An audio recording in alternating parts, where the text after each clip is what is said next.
a newly reissued track by the artist Willem Nyland.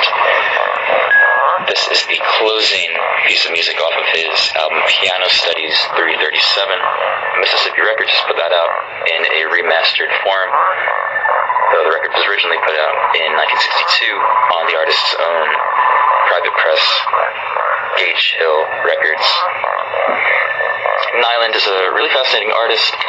He was a devoted disciple of the philosopher and mystic George Gurdjieff, and he led many meetings, held many lectures on Gurdjieff's teachings.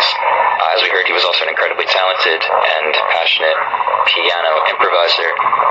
Apparently, many of those lectures would conclude with an improvised piano performance, and he recorded himself quite extensively. He released 16 albums worth of instrumental piano music. This record, which Mississippi just put out, Piano Studies 337, was an album which he himself described as a great, perhaps the best entry point into his discography. So I'm super excited to have that out. Now, I actually only discovered the artist's music quite recently, maybe a month ago, and I had no idea about this reissue that was in the works. So that was an amazing surprise. Quite lucky. It sounds great.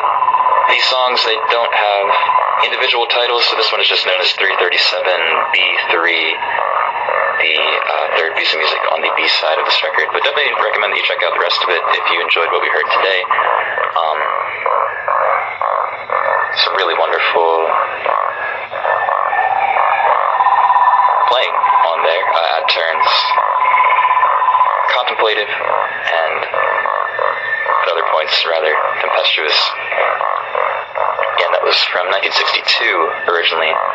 Actually recorded specifically July 21st, 1962, so we're coming up on the anniversary of the recording of that specific album.